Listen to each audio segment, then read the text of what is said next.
नमस्कार दोस्तों, मैं सुचित वर्मा स्वागत करता हूं आपका अपने इस यूट्यूब चैनल पर।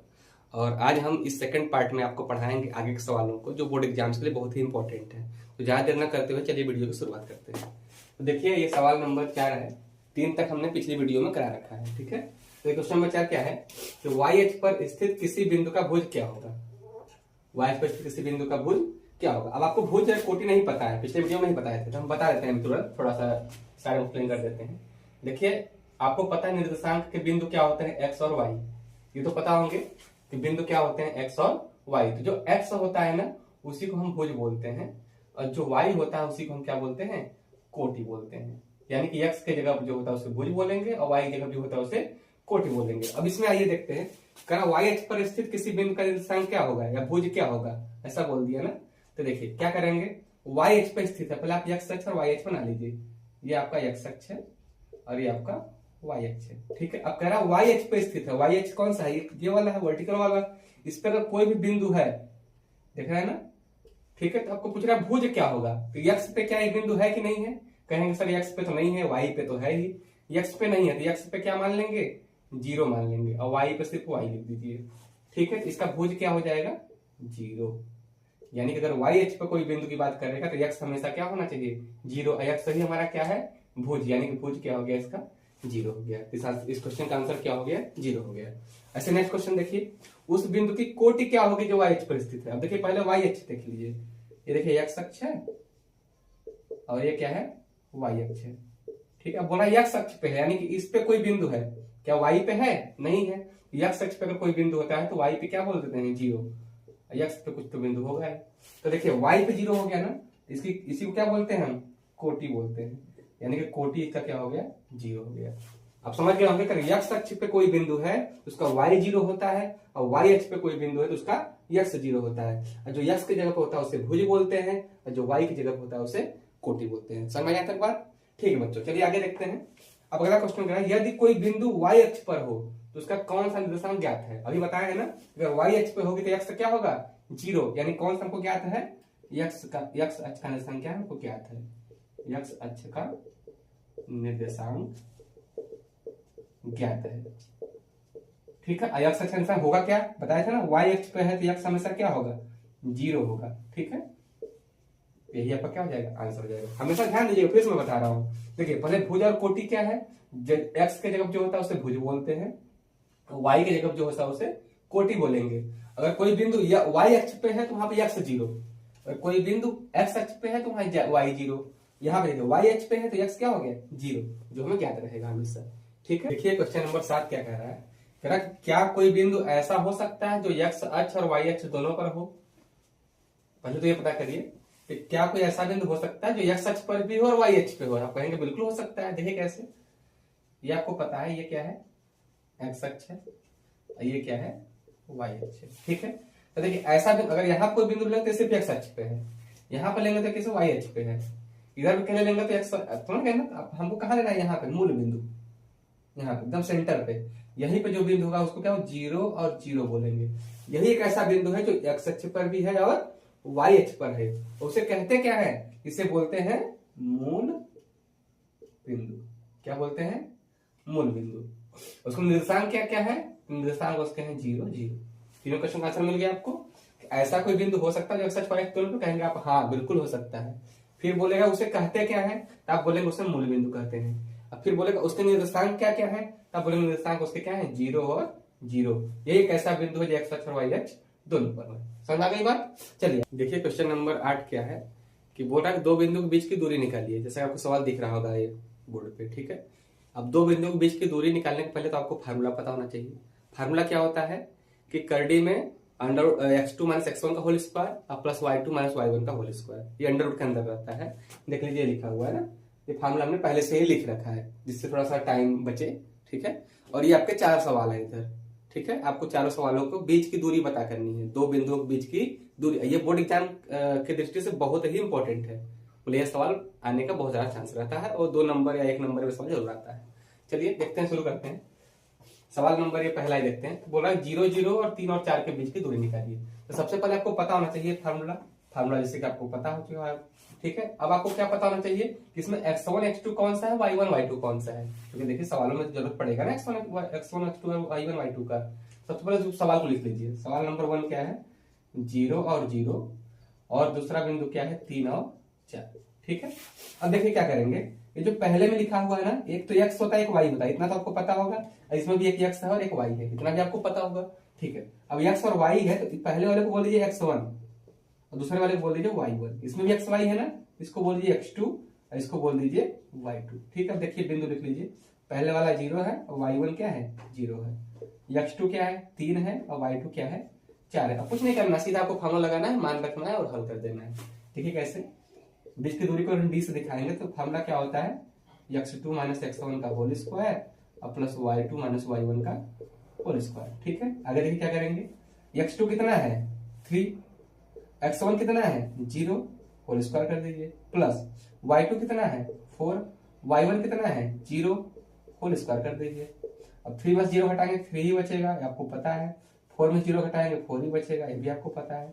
3 का स्क्वायर कितना होता है, 3 3 या 9। अब 4 का स्क्वायर कितना होता है, 4 4 या 16। ठीक है, अब कड़ी के अंदर इसको जोड़ दीजिए, 16 9 कितना हो जाएगा, 25 हो जाएगा। अब कड़ी के अंदर 25 का वर्गमूल कितना होता है, प्लस माइनस 5 होता है। हालांकि हम दूरी निकाल रहे हैं इसलिए माइनस नहीं लेंगे, क्या लेंगे हमेशा, प्लस लेंगे। यानी कि हम बोल सकते हैं कि दूरी क्या है, 5 इकाई। इकाई क्यों लिख रहे हैं, क्योंकि कुछ कुछ मात्रक दिया ही नहीं, मीटर में है, सेंटीमीटर, किलोमीटर, इसलिए आप इकाई लिख देंगे। तो डी बराबर क्या आ गया, 5 इकाई। ठीक है, देखिए ये सवाल नंबर 2 है। अब सवाल नंबर 2 को देखिए क्या बोल रहा है, -2 6 और 3 -6 के बीच की दूरी निकालिए।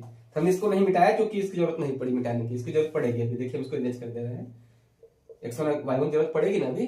ठीक है, तो देखिए पहले में हम क्या बोले थे, ये x1 है ये y1 है, यानी कि x1 की वैल्यू -2 और y1 की वैल्यू 6। इसमें क्या है, ये x2 है या y2 है, यानी कि x2 की वैल्यू 3 है और y2 की वैल्यू कितनी है, -6। फार्मूला लगाएंगे जो यहाँ लिखा हुआ है, लगा लेंगे। ठीक, अब क्या करिए, इसका मान रख दीजिए सीधा सीधा। x2 कितना है, 3, x1 कितना, -2। अब माइनस सवाल में पहले से है तो क्या बन जाएगा, +2। ठीक है, प्लस y2 कितना है, -6, y1 कितना है, 6, लिख दीजिए स्क्वायर। अब देखिए ध्यान से, 3 2 जोड़ेंगे तो क्या हो जाएगा, 5 का स्क्वायर। आपको पता होगा अगर ये दोनों माइनस से जुड़ जाते हैं तो 6 और 6 क्या हो जाएगा, -12 का स्क्वायर। ठीक है, अब 5 का स्क्वायर कितना होता है, 25, माइनस का स्क्वायर करेंगे तो प्लस हो जाता है। अब 12 का स्क्वायर करेंगे तो कितना हो जाएगा, 144। ठीक है, इसको जोड़ देंगे तो आ जाएगा 169, यानी कि 169। 169 का वर्गमूल कितना होता है, 13। ठीक है, इसका आंसर क्या आ गया, 13 इकाई। ठीक है जी, देखते हैं क्वेश्चन नंबर 3। बोला 9 0 और 0 और 9 के बीच की दूरी निकालिए। तभी आपको 2 सवाल करके दिखा दिए, एकदम इजी है ना, एकदम आसान है। अगर आप मैथ को करेंगे एकदम आसान है, चैप्टर बहुत ही आसान है। पता नहीं कि लोगों ने कठिन बना रखा है कि बहुत कठिन है, बहुत कठिन है। कठिन नहीं है, बिल्कुल आसान चैप्टर है, बिल्कुल आसान एकदम क्वेश्चन भी है इसके। बस एक फार्मूला लगाइए और हल करके आंसर लगा दीजिए। देखिए फिर से आपको अगला सवाल करके दिखाते हैं। यह है 9, x1 क्या है, 9 और y1 क्या है, 0, x2 क्या है, 0 और y2 क्या है, 9। रख लिए, अब बस हल कर दीजिए। देखिए x2 का मान कितना है, 0, x1 का मान कितना है, 9 होल स्क्वायर, प्लस y2 का मान कितना है, 9, y1 का मान कितना है, 0 होल स्क्वायर कर देंगे। ठीक है, अब देखिए 0 में से 9 घटाएंगे, घटेगा नहीं तो, क्योंकि 9 बचेगा, क्या बचेगा, माइनस का। 9 में 0 घटाएंगे 9 बचेगा, स्क्वायर कर दीजिए। और 9 का स्क्वायर कितना होता है, 81 होता है, और 9 का स्क्वायर कितना होता है, 81। ये रूट के अंदर है अभी। ठीक है, 81 जोड़ देंगे तो 2 और 8 8 16, 162 आ गया। 162 का वर्गमूल निकालना है। और अगर आपको नहीं आता है तो आप इसको ऐसे ब्रेक कर लीजिए, लिख सकते हैं 81 गुणे 2। ठीक है, आसानी से पता नहीं कैसे निकालेंगे इसके वर्गमूल को। 81 को क्या लिख सकते हैं, 9 गुणे 9 और गुणे 2। ये एक पेयर निकल जाता है बाहर, है जोड़ा निकल जाता है बाहर, तो इसमें से क्या बाहर आ जाएगा, 9 बाहर आ जाएगा, कड़ी के अंदर 2 बचा रह जाएगा, यानी कि आपका आंसर आ गया 9 कड़ी में 2 इकाई। ठीक है, समझ बात यहाँ तक। अब क्वेश्चन नंबर 4 में देखिए क्या दिक्कत है कि आपको अंक नहीं दिया हुआ है, डिजिट नहीं दिया हुआ है, आपको ABCD में दिया हुआ है। ठीक है, 4 पदों में दिया हुआ था। आप इसमें डर जाते हैं कि ABCD कैसे करेंगे, तो देखिए एकदम आसान है, कैसे करेंगे। फिर से वही, x1 यहाँ कितना है, A है, और y1 यहाँ B है, लिख दिया हमने। x2 कितना है, -B है, और y2 कितना है, A है, हमने लिख दिया। यानी कि ये x1 y1 होता है, x2 y2 होता है, तो आपको पता है, बता चुके हैं। फिर देखते हैं, अब सॉल्व में रखते हैं फार्मूले में। ये x2 कितना है, -B, x1 कितना है, A, रख दिया ऐसे ही, प्लस y2 कितना है a और y1 कितना है b, हमने रख दिया है तो कोई दिक्कत तो नहीं होना चाहिए। अब इसको हल कर लीजिए, यानी कि ब्रैकेट को खोल लीजिए। देखिए यहाँ माइनस में माइनस कॉमन ले लेंगे तो माइनस खत्म हो जाएगा, बाहर आके स्क्वायर होगा तो प्लस हो जाएगा, यानी कि माइनस अगर आप कॉमन ले लेते हैं बाहर आएगा, अब बाहर ऊपर स्क्वायर से स्क्वायर करेंगे तो माइनस क्या हो जाएगा, प्लस बन जाएगा। तो बचेगा क्या, यहाँ बचेगा b अब प्लस a का होल स्क्वायर, ठीक है। प्लस इसको देखिए ये तो a माइनस बी का होल स्क्वायर है ही, इसमें कोई दिक्कत नहीं है। अब अंडर रूट को ओपन कर दीजिए, यानी कि फार्मूला लगा दीजिए a प्लस बी का होल स्क्वायर, आपको पता होगा a square plus b square plus 2ab होता है। इसको खोल दीजिए, होता है a square plus b square minus 2ab, ये तो आपने पिछली क्लासों में पढ़ा होगा। तो देखिए प्लस का 2ab माइनस का 2ab कट गया, बचा क्या a बी स्क्वायर 2 बार, a स्क्वायर 2 बार है ना, एक 2 बार जोड़ देंगे, यानी कि 2a स्क्वायर और प्लस का 2b स्क्वायर कड़ी के अंदर, यही आपका क्या हो जाएगा, आंसर हो जाएगा। कितना आसान है, देखिए a भी है लेकिन कितना आसान है कि नहीं। तो यहाँ पर क्या हो गया, आंसर हो गया। इतना दूरी आएगा इन दोनों बिंदुओं के बीच, ठीक है। तो चलिए ये 8वां क्वेश्चन उम्मीद करते हैं आपको समझ में आया होगा, क्योंकि दूरी का सवाल बहुत आता है परीक्षाओं में, बहुत ज्यादा आता होगा, ठीक है। आपको बोर्ड एग्जाम्स में बहुत ज्यादा सवाल आता है इसमें से, ठीक है। तो अब चलिए देखिए क्वेश्चन नंबर 9 भी सेम है, दो बिंदु के बीच की दूरी ही निकालना है, ठीक है। तो हमने 8 में निकाला ना, 3-4 सवालों को किया, दो बिंदु के बीच की दूरी कैसे निकालेंगे। तो 9 में भी सेम क्वेश्चन है, तो हम ज्यादा इसमें एक्सप्लेन नहीं करेंगे, बस डायरेक्ट सॉल्व करके आपको दिखा दे रहे हैं, ठीक है। तो देखिए सवाल है ये 1 2 3 सवाल दिया हुआ है, बोला है 2 3 और 4 1 के बीच की दूरी निकालिए, ठीक है। तो आप करेंगे क्या, सबसे पहले हमने सवाल लिख लिया 1 नंबर यहाँ पे, ठीक है। जैसे पिछले सवाल में किया था ना x1 y1, वैसे इसमें देखिए ये x1 या y1 यानी कि 2 और 3, x2 y2 यानी कि 4 और 1, x2 y2 लिख लिए, फार्मूला लिखा ही है, आप बस इस पे अप्लाई कर दीजिए, लगा दीजिए सवाल। x2 कितना है 4 है, x1 2 है ना आसान, y2 1 है और y1 3 है, रख लीजिए। बस अब क्या करना है, घटाना है, 4 में से 2 घटाएंगे क्या बचेगा, 2 का स्क्वायर, 1 में से 3 घटाएंगे -2 बचेगा, क्यों माइनस बचेगा, 3 माइनस वाला 3 बड़ा है इसलिए 2 बचेगा, 2 का स्क्वायर 4, यहाँ भी 2 का स्क्वायर 4, ठीक है। अब करड़ी में क्या आ गया 8, अब 8 का वर्गमूल कैसे निकालते हैं, देखिए इसको लिख सकते हैं 4 गुणे 2, आपको पता होगा 4 का वर्गमूल क्या बाहर आता है, 2 बाहर आता है और 2 करड़ी के अंदर बच जाएगा, वर्गमूल निकालना तो आपको आता होगा हमें उम्मीद है। तो डी का मान हो गया 2 कड़ी में 2 इकाई, ठीक है। समझ गए बात। ऐसे क्वेश्चन नंबर 2 करके दिखाते हैं। नंबर 2 क्या है, कह रहा है -5 7 और -1 और 3 के बीच दूरी निकालिए। फिर आपको पता है दो बिंदु के बीच की दूरी का फॉर्मूला यही होता है, कुछ नहीं करना है आपको, सीधा से बस लिख लेना है x1 y1 यही है ना, -5 और 7, x2 y2 ये है, -1 और 3, बस फार्मूले को अप्लाई कर दीजिए, आंसर आ जाएगा। देखिए x2 का मान कितना है -1, x1 का मान कितना है -5, यहाँ माइनस पहले फार्मूला में है यानी कि +5 हो जाएगा, ठीक है। प्लस y2 कितना है 3 है और y1 कितना है 7 है, ठीक है। अब करना क्या है आपको, ये घट जाएगा, 5 में से घटेगा 4 यानी कि 4 का स्क्वायर बचेगा, और 7 में से 3 घटेगा -4 बचेगा, अभी बताया था ना माइनस वाला बड़ा है, देखिए -4 बचेगा, ठीक है। अब 4 का स्क्वायर कितना होता है 16, यहाँ भी 4 का स्क्वायर कितना हो जाएगा 16, ठीक है। 16 16 जुड़ जाएगा 32 हो जाएगा। अब 32 को लिख सकते हैं 16 गुणे 2, 16 में से क्या बाहर आता है वर्गमूल 16 का 4 आता है, और करड़ी के अंदर क्या बचेगा 2, यानी कि डी बराबर आ गया 4 करड़ी में 2 इकाई, ठीक है। कितना आसान है, बहुत आसान है ये एकदम, क्वेश्चन बहुत आसान है। क्वेश्चन नंबर 3 कैसे करेंगे, ये लिखा हुआ है ए बी और -b के बीच दूरी निकालिए, ठीक है। तो x1 y1 यही वाला होगा, फिर से x1 की वैल्यू a और y1 की वैल्यू b, यहाँ x2 की वैल्यू -a और y2 की वैल्यू -b, ठीक है। अब बस फार्मूला अप्लाई कर दीजिए डायरेक्ट, x2 कितना है -a, x1 कितना है a प्लस y2 कितना है -b और y1 कितना है b, होल स्क्वायर कर दीजिए, ठीक है।